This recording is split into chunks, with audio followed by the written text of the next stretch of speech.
Once again, magandang araw sa ating lahat. Captain Macaso, Captain James V. Macaso ng 3rd Special Forces Battalion, proud member ng Scout Ranger Course Class 206 Class 2018. So, nung nakaraan, nakwento natin yung tungkol sa acceptance, kung paano.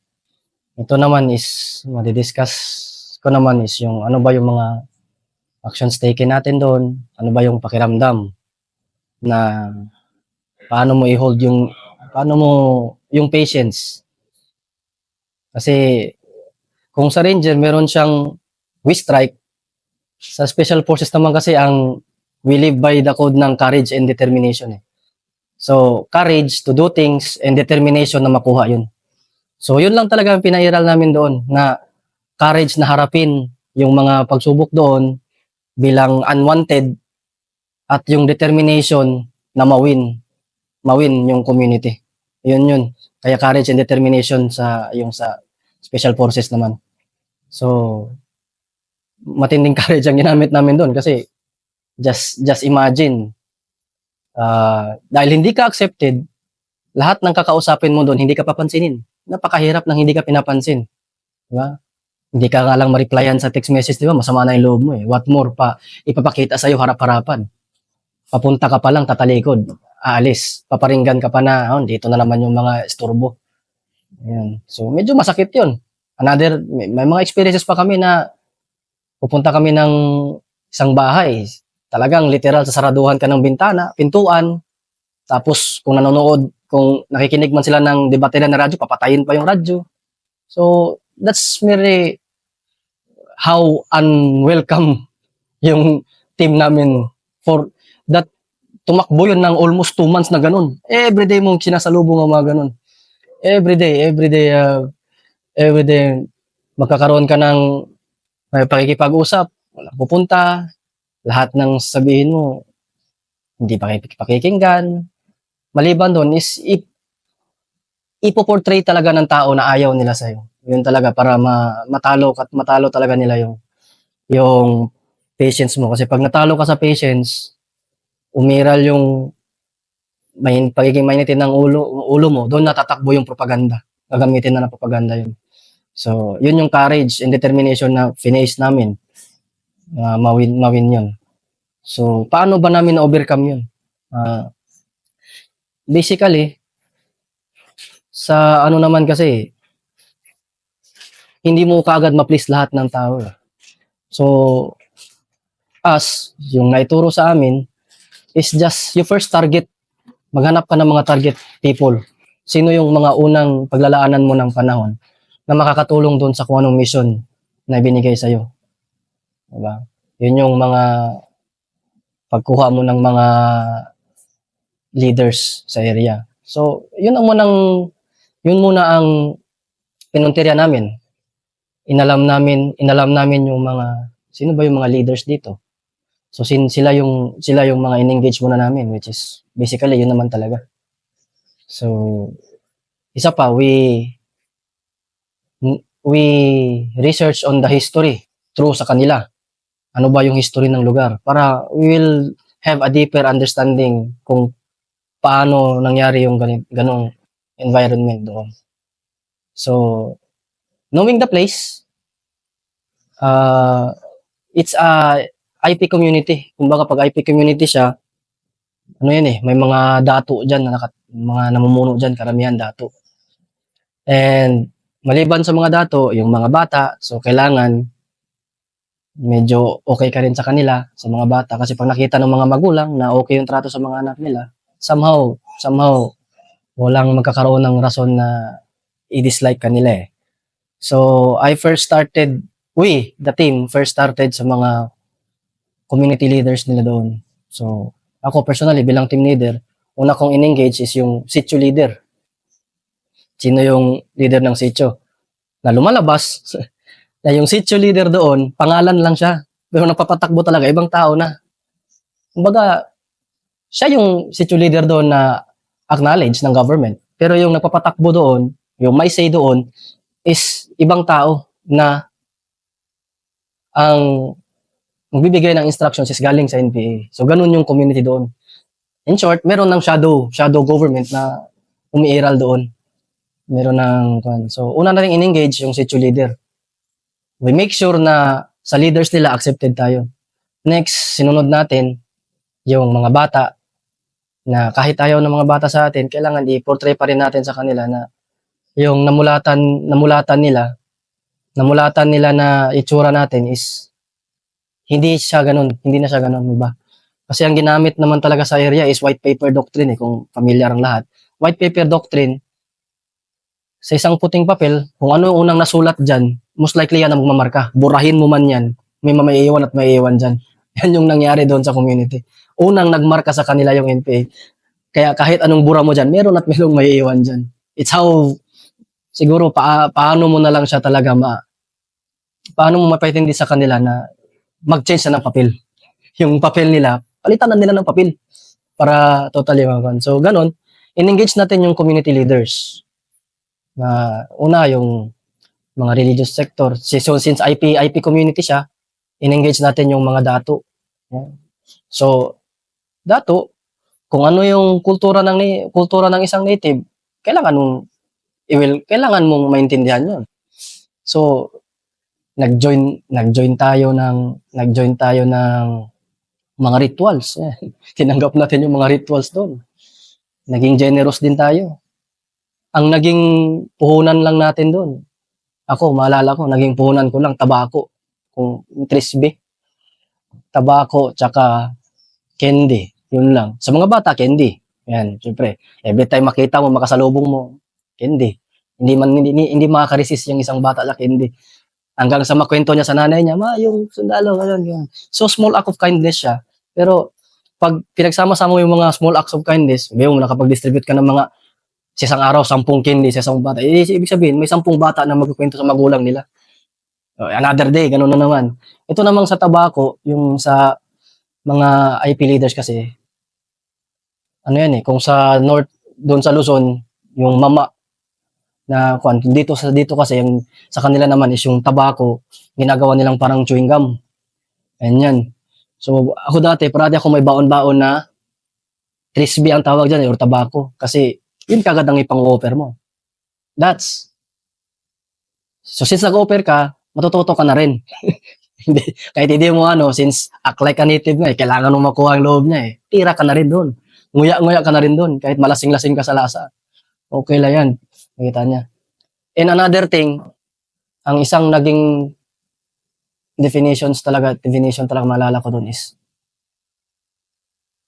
huwag mong i-intimidate ng kausap mo. Never mo iparamdam sa kanila na intimidated siya. Paano? Tayo kasi, the mere fact we are using a uniform, intimidation na kasi yan. Kahit sino makaharap mo na civilian, may intimidate na yan sa uniform natin. Yun yung, may uniform ka pa, may baril ka pa, much more. Pero dahil kasi sa atin, SOP yan security part yun. Pero sometimes you need to break rules para ma-achieve mo isang something. I'm not saying na kailangan gawin mo yung mali. Sometimes you just need to be creative. Kung sa tawag natin dyan is calculated risk. Kasi risky siya, pero calculated naman siya. So, ako personally, pupunta ako sa mga bahay na walang dalang baril. Nakasando. Kung anong itsura ng community, ginaya ko lang Kung yung mga tao doon, nakasando, naka-shorts, ginaya ko talaga siya. Hindi ako humarap doon na naka-uniform o naka-any marks ng military, hindi. Kasi yun ang unang na-observe ko intimidation. Kasi since acceptance ang kailangan mo noon kailangan hindi ma-intimidate yung mag-a-accept sa'yo. Kasi kung intimidated sila, hindi ka-accept niyan. So, yun yung una. Find out natin yung so tinanggal natin yung intimidation. Ako personally, the way I nag-umpisa doon, tinanggal ko yung uniform talaga. Pero, dala ko yung manners bilang sundalo. Tinanggal ko man yung uniform, dala ko rin yung manners ko bilang sundalo. Calculated risk siya, kasi kahit pumunta ako doon, na walang dala, yung palibot nun, secured yun. Nag-deploy na ako day prior pa lang, 2 days prior pa lang, in-SRB na namin, or kinaising na namin yung saan mag-engage, sino yung engage, kinaising na namin yan. Nag-patrol na yan dyan, pero hindi nakita nila. So, ako, kung pansa ako na pumunta doon na wala, kasi alam ko walang threat. So, calculated risk siya. So, ang unang bungad sa akin nung dato, sir, ikaw lang ang lumapit sa akin na ganyan ang itsura. lahat ng pumunta sa akin dito, naka-uniform, may baril. So, yung ganong unang impression, parang sinasabi niya na bakit ganyan ka? Simple lang ang sagot ko. May kailangan ba akong, bakit dato? May kailangan ba akong proteksyonan? May kailangan ko bang proteksyonan yung sarili ko dito? Hindi naman. Kasi alam ko nandiyan ka eh. Diba? Hindi naman gera yung pinunta namin dito. Ito ang pinunta namin. Makasalamuha kayo. Malaman namin kung kumusta kayo. Kasi baka hindi lang naririnig nung nasa baba yung story ninyo ba? Ako, yun ang gusto ko. Hindi ako pumunta dito para propaganda sa inyo na maganda ang ganito. Hindi. Wala sa akin yun. Sa akin is malaman ko kung anong side mo. So, tapos nag-offer ka pa ng favorite nila. Yung Trisby. O, di, plus points ka na doon. Pero dali calculated risk yun. Kasi Calculated risk. ikwento rin natin to na ito ang reality mo kasi. 12 lang kayo, one false move ka, Yes, ibebenta ka ng tao. Yes, sir. Maraming ganun, sir. Di ba? May nangyayari ng gano'n na hindi natin ikukwento na hindi mo nakuha yung loob ng tao, 12 lang kayo, kahit kaano ka highly trained, upakan kayo ng Yes, sir. 30, merong makakasualty sa inyo. Maraming nangyaring ganun, sir. Marami nang nangyari ng gano'n. Yes, sir. Maraming ganun, sir. Na hindi natin nakukwento kung anong unit, pero nangyayari yung gano'n. Yung Yes, sir. ibebenta ka. Okay. Sige nga, paano mo kinakalculate yun na alam mong may nangyari na ng gano'n na ibinenta ng tao yung... Malaking portion sa mga ganyang bagay, sir, is yung mag-uumpisa siya sa awareness talaga eh. Pag alam mo, yun nga, sa kay Sun Tzu nga eh, if you know the enemy and you know yourself, you no need to fear the result of 100 battles. So, ibig sabihin, sir, kung pinag-aralan mo ng mabuti yung kakausapin mo, mapaghahandaan mo rin sa sarili mo, alam mo kung anong ipiprepare, tsaka haharap ka sa kanya na ang paningin niya sa'yo is hindi ka threat. So, yun nga, sir, yung paano ako nag-employ ng calculated risk ko doon, sir. Risk yung pagpunta doon, sir, na walang kuhan. Pero, na-solve natin yung calculated risk na yun, sir. The day prior, sir, na-clear na natin yung area doon. Pero outnumbered kayo. Yes, sir. Kayo, di ba? Yes. Yes. Yun, papasok yung courage doon, sir. Kaya courage and determination, sir. Kaya sasabi kong courage, sir. Doon papasok yung courage. Kasi kung hindi mo gagawin ito, hanggang kailan? Baka, kasi kung hindi mo gagawin ito, you never know what will happen. Pero calculated siya dapat to the point na yung mga katabing bahay niya, siguro, yung sa ginawa ko noon, yung mga katabing bahay nung saan ako nag-engage, may mga tropa rin ako doon. So, may mga tropa rin ako doon. Meron din sa perimeter niya naka-deploy kahit 12. And syempre, may mga informant ka rin doon in the form of mga bata. Although, mali yun. Pero, may mga number one informants mo doon. Una, barkadahin mo yung bata, barkadahin mo yung tambay. Simple na basketball doon, ipatalo mo na yan. Pero ganito ba? Hindi natin binabanggit anong lugar, pero gaano ka-isolated ba yung area? Para at least ma-appreciate ng mga viewers natin. Yung area na ito, sir, initially, kaya sa tinawag na kilometer 9, kasi 9 kilometers away doon sa highway. Pero by that time kasi, sira-sira yung kalsada, kaya mahirap siyang marating agad. So, maliban doon sa kilometer 9, meron pang kilometer 16. Mas isolated naman yun, sir. So, dito muna kami sa 9. After namin ng 9, sir, may 16 pa kami. Which is mas nga doon. Kasi kasi kung dito sa 9, sir, andito yung sinatawag na TRIPS Elementary School. Yung sa 16, andun yung high school, Al-Kadib. Sir, so, mga ultimate na yan. yung Al-Kadib naman, sir, kahit sa revelations ng mga FR, some students there end up joining the NPA. Nagsimula lang sa exposure hanggang sa nag-full-time. Marami ng mga mga surrendery, even mga FRs natin siya, na nag-aral nga doon sa lugar na yun. Kasi for the historical context kasi, si TRIPS was founded by yung asawa ni Father Frank Navarro. Yes, sir. Na si Father Frank Navarro was the icon ng revolution dito ng 80s until he got neutralized. So, pero ang naiwan nga na ganyan, yung yung TRIPS, which is a school na pang elementary, yung Alcadev, which is pang high school, pero both were meant to radicalize Yes, sir. people. Oh, sir. And then yun yung nilalabanan mo kasi yung radicalization na ganon. No, sir. Yun yung kuha namin dun, sir. Na naugat na ba? Kumbaga, Ugat na. may system na sila doon. Kumbaga, ang ganda na ng system, sir. Talagang, nung nandun ako, parang, makikita mo, sir, yung bayanihan na system nila. Sila na. Sila na. May mga communal farm sila. Kumbaga, community farm na siya. Yung community farm na yun, run by the NPA yun. Portion of that is nabibigay sa NPA, sir. So, buhay ang NPA. Kaya napakalaki ng supply, napakalaki ng support system ng lugar na yan. Buhay ng buhay, sir.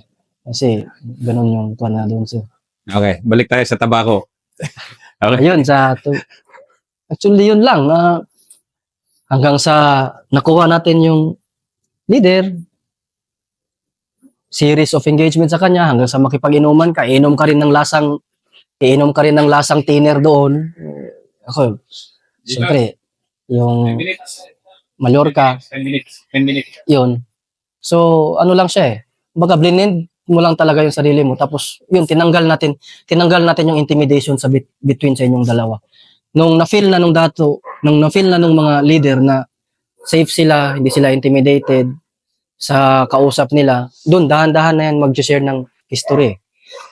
May kwento niya, sir, alam mo ba sa ganito, ganyan. So, doon ka na mag-uumpisa. Dahan-dahan mo na nalalaman, maiintindihan kung bakit naging ganun. So, kung alam mo kasi yung reason, alam mo yung history, alam mo yung problem, alam mo yung root cause.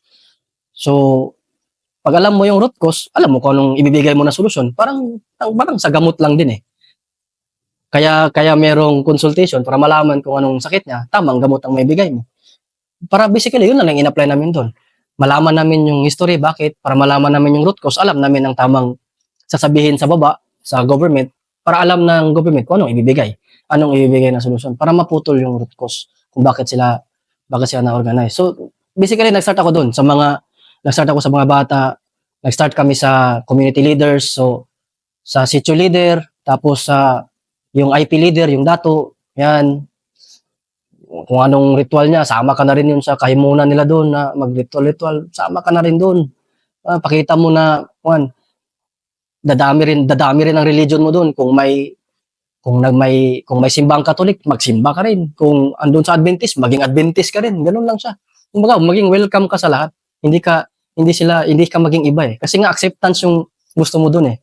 So, kailangan ma-feel mo sa kanila na hindi ka naiiba. Hindi ma-feel ng team, ma-feel ng community doon sa team mo na hindi ka naiiba. Hindi kayo iiba. Mag-part kayo ng community. And that's the time na mag-share na sila sa inyo. Slowly by slowly, may lalapit na sa inyo. Magkukwento na siya. Kwento na ng mga karanasan nila. Dahan-dahan na magsasabi na, kung ganito lang sana, sir. Kung ganito lang sana. O, doon pa lang. May ano ka na doon. May mga makukuha ka ng details doon. On how? Paano? So, mga clues na yun eh. And hindi mo makukuha yun. Believe me. Hindi yun makukuha pag sa isang upuan na naka-uniform mag-i-interview. Siguro, hindi naman siguro sa pero sa almost 10 years ko na rin sa kung ito, walang nakukuha kagad sa ganun na pupunta ka doon naka-uniform, kakausapin mo siya. That is subsurface na conversation lang. Lahat ng mga may laman na conversation, nakukuha yan sa unorthodox. Pupunta ka doon, magkakape. Ako pa lang, umaga, 5 o'clock, andun na ako sa harapan ng bahay nila. May dadala na akong, nung una, dala ko tabako, ang kasunod dala ko, isang stick na ng kape, 2. Isa sa akin, tsaka isa doon sa kakausapin ko. Dala na ako, kape tayo. Doon na mag-uumpisa. So, sa mga informal talks, doon nag-uumpisa eh. Yung sa inuman, kung titignan mo, mali talaga na pero doon nakakuha ka ng information sa mga informal talks eh. Pero yun nga, calculated risk. Kaya, dahil trained tayo, alam natin i-carry out yung sarili natin na kahit lasing ka na or tinamaan ka na, alam mo pa rin dalhin yung sarili mo. That's part of training. Yan yung isang training alam ko sa special forces kasi nilalasing din kami sa mga training namin yan. Tapos, kakausapin namin si Anito, may Anito rin kami sa training eh. So, doon susubukin rin yung Sa training kasi, maalala ko sa special force, i-break nila yung attitude, nilalabas nila yung negative side mo. Kailangan ma-maintain mo yung kuan mo na kahit lasing-lasing o ano ka na dyan, is nakastick ka pa rin sa mission. So yun yung dinala natin. And sa kagandahang palad, yung buong members ko ng team is mga ganun dumaan sa ganun, mga spoke qualified. Ako, ranger pala ako noon eh. Ranger pala ako noon. Pero syempre, dahil sa tagal ng panahon na may mentoring ng mga senior officers, mga observation, nagtatanong-tanong din tayo sa mga tapos na ng spoke qualified. So, ganun siya. So, it's how you bring yourself to them eh. So, yun yung pangalawang part. Acceptance, natanggal namin yung intimidation, naging part na kami ng community. So, siguro sa mga 50% accepted na kami. Nasabi ko na 50% accepted kami kasi lumalapit na sila pag meron akong gustong i-disseminate. Siguro mga 10, 15, meron nang pupunta. So, you can see, nagsimula sa pinapalayas ka, sa may 15 na napupunta na nakikinig sa sasabihin mo. May breakthrough yun, kung isipin mo. Kasi, at umpisa, buong community pumunta doon, may dalalang bangko eh. Yun yung umpisa mo, may dalang bangko, pinapalayas kayo. Tapos, after 1 month, 2 months, meron ng 15 na pupunta, na makikinig sa sasabihin mo. Doon nag-umpisa. So, dahan-dahan na yung acceptance. So, anong naging key doon? Tinanggal natin yung intimidation. Naging part tayo ng community. We blend with the community. Hindi natin pinagmalaki na sundalo kami, makinig kayo sa amin. No, hindi ganun. Hindi siya ganun. Andito kami, makikinig kami sa inyo. Ganun yung nangyari. Hindi yung kayo makinig sa amin kasi pinadala kami dito para ganito. Hindi. Baliktad ang nangyari. Pumunta kami dito, ikwento nyo kung ano, makikinig kami. At sisiguraduhin namin na yung kwento nyo makakarating doon. Yun. So, yun yung masasabi natin na sa part na dahan-dahan kami na accept. So yun na. Mag-start ka sa mga leaders, mga bata, tapos yung mga youth talaga. Malaking bagay talaga yung youth din. Kasi youth kasi yung isa sa mga vulnerable sector. So, yung simple na pakikipag-usap mo araw-araw, pakikitambay mo sa kanila, kahit day-to-day usapan ninyo, pagtulong, kahit ayaw naman nila tulungan, ayaw nilang tulungan mo sila, tutulong ka pa rin. Yung simple na pagbuhat ng mga buhatin nila or pag-join sa mga community works, example yung mga paglilinis, malaking bagay yan eh, na nagjo-join ka sa community. Simpleng pagwawalis lang sa community. Kung ano activity ng community, dapat nandun kayo. Wag nyo isolate yung sarili nyo. Kaya yung mga teammate ko noon, hinahati ko, kasi 12 lang kami, hinahati ko ng maayos na sa bawat activity ng isang community, dapat merong representative tayo doon. Example, kahit everyday na maglilinis sila, dapat merong naglilinis sa atin. Na abang naglilinis, kausap mo rin yung naglilinis sa'yo. Kahit ayaw nila, kausapin mo pa rin. Kung may nagtatanim doon, makitanim ka rin. Kasi maintindihan mo. Tapos, although hindi mo naranasan, sabihin mo, naranasan mo. Ganun lang yun eh. Laki ka rin sa hirap. Ganun. Which is totoo naman, laki naman tayo sa hirap. Yung sa ibang team members, kailangan lang ipaintindi na once in a while, galing din kami sa inyo. Kaya, yun. So, yun. Unang problem is acceptance, tinanggal ang intimidation, and slowly, tumakbo ng mga 2 months to 3 months, accepted na kami. Pero marami pang challenges bago nakarating doon. Dumaan pa kami inireklamo kami sa yung mga community leaders doon, since may mga nakikinig na sa amin, yung mga community leaders doon, bumaba na ng barangay. Inireklamo na kami. Pinapaalis na kasi nga ayaw nga nila ng sundalo. So nagkaroon na naman ng dialogue doon. Kung bibilangin siguro ilang dialogue ang nangyari sa namin.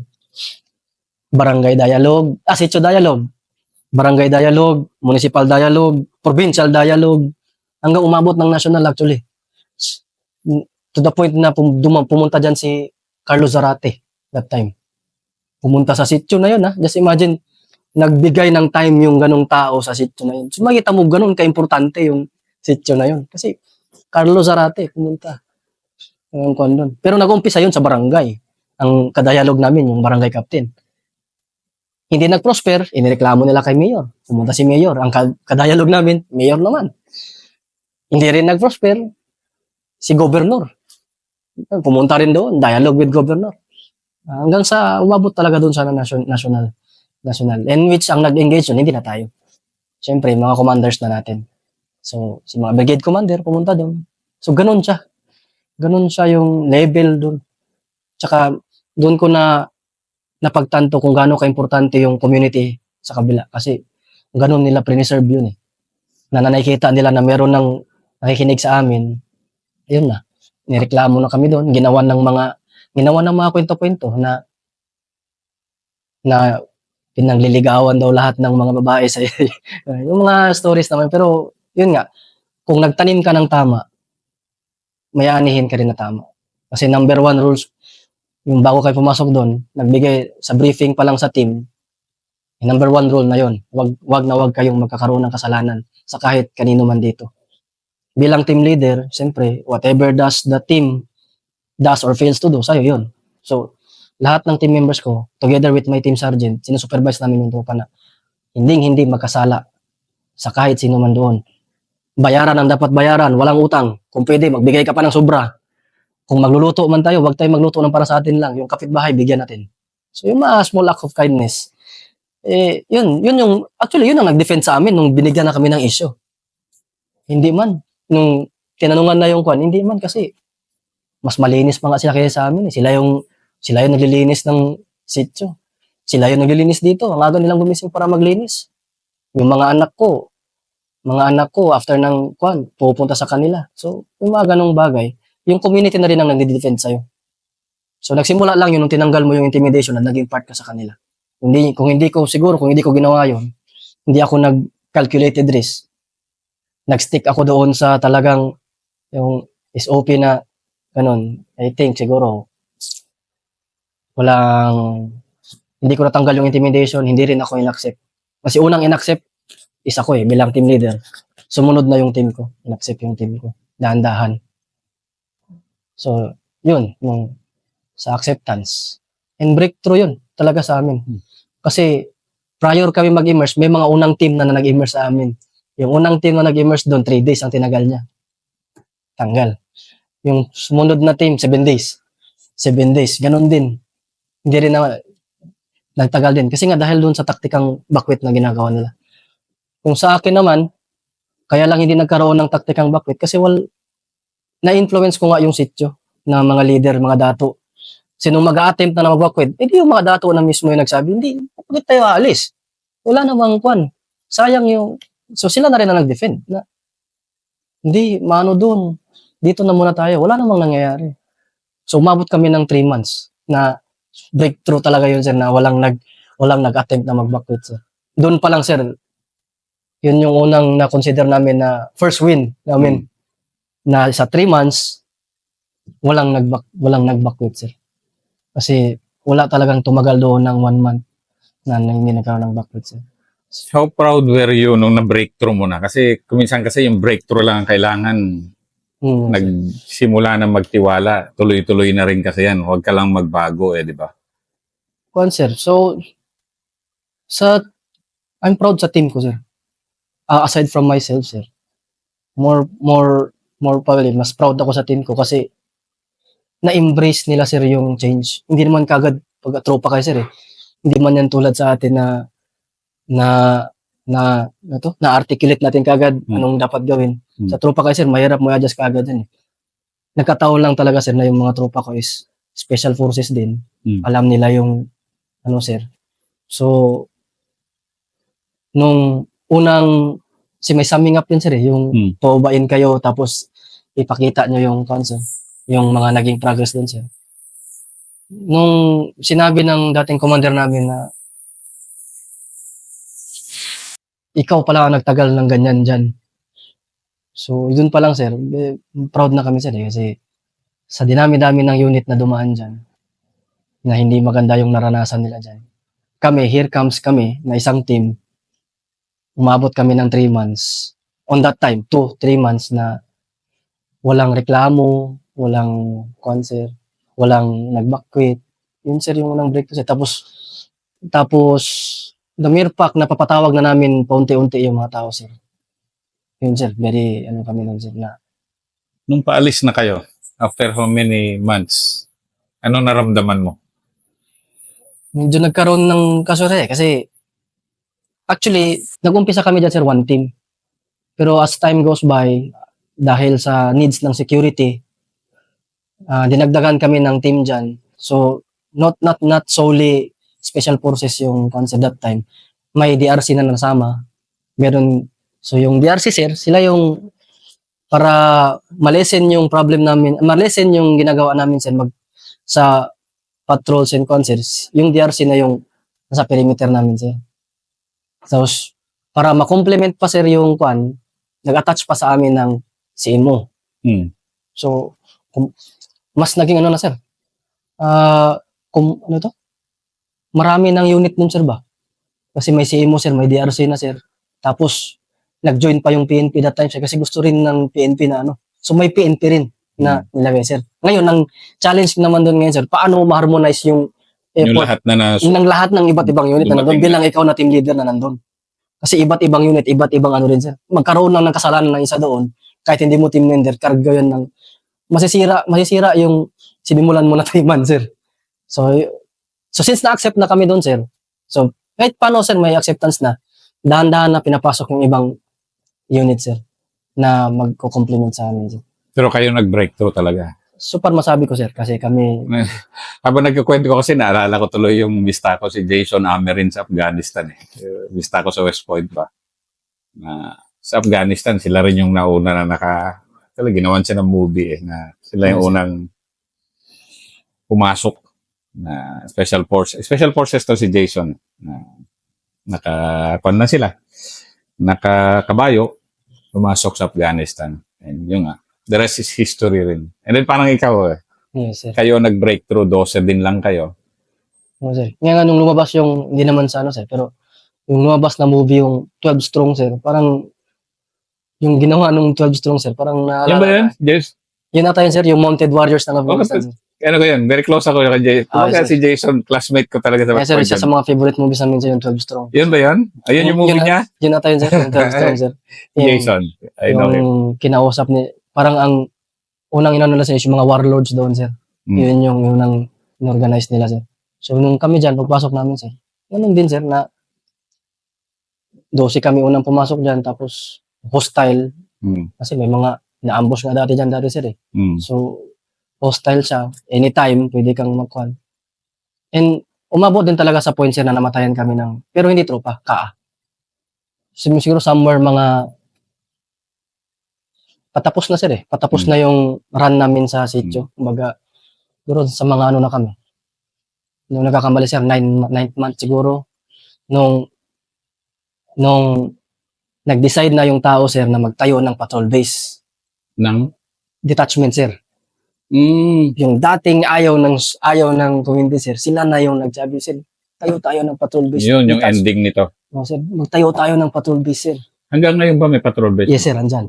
Maraming salamat, Yes sir. Maki. Andun yung patrol base sir.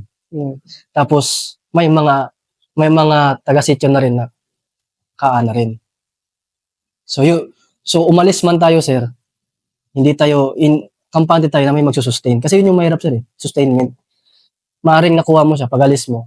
Ano lang naman sir eh, pag-alis mo, babalik din sila.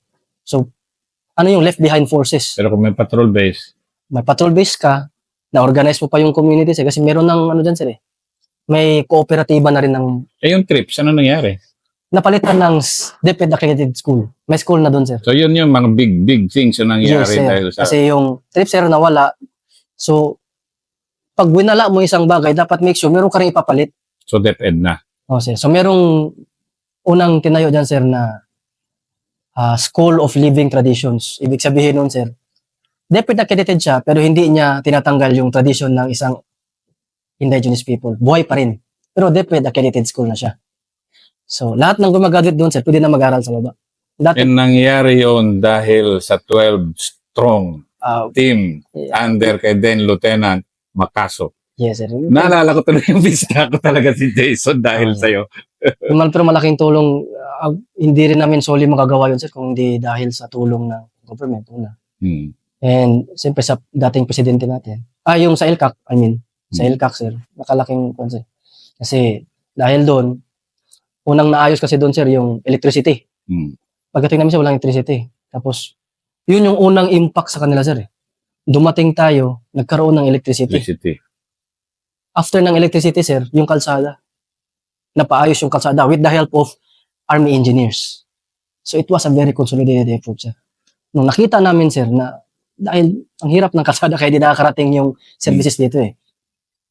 Yung dating commander namin, sir, si Colonel Baybayan, yun, sir. Dahil nung present namin na ganun, sir, it was his initiative, sir. I-tap yung engineers. Yeah, actually, si Dato Duhak kasi, Ay, sorry yun, sir. in-interview ko hapon and Yun, sir. truly nagpasalamat siya sa Yun, sir. Special Forces. Kasi inayos na yung kalsada doon, sir. And malaking ano yun, sir, kasi syempre, uso nga yung sunog-sunog doon, sir. So, yun yung kwa namin yun, sir. Ang kagandahan nun, sir, dahil sundalo rin yung engineer, medyo sa security, sir, Marunong. sundalo yun eh. Mm. Yun, sir. So yun, sir, it was a very consolidated effort, sir. Pero, hindi mangyayari yun kung hindi rin na-find out kung ano talaga yung history ng community. And that was, nag-surface lang siya nung na-accept ka na nga. Nung na-accept na wala intimidation, nag-open up na sila. Sir, kaya naman kasi ganito, sir, nung time na kailangan namin, sir, wala naman sila. Wala naman yung, sir. And here comes, nag-offer ng tulong. Bakit naman hindi yan? Yan. Yun Ang yung, edge. yun yung sinabi natin. Hmm. Sir. So, yung pinangako natin sa kanila na makakarating yung story nila, nakarating. Hmm. So, hindi tayo nang mukhang sinungaling, sir. Mas lalo tayong na-accept. Pero hindi natin inako yung Dato, kami na hindi. Dato, initiative ito ng government ninyo. Sinabi mo na hindi kayo narinig ng government, nandito na sila. Pinabot natin. Iba yung pangako ko sa'yo. Pangako ng team namin sa'yo. Makakarating ang kwento ninyo sa baba. Ito na. The 12 Strong Yes, sir. Philippine Edition. Yes, sir. Idol. Maki Makaso. Yes, sir. Thank you, sir. Salamat, brother.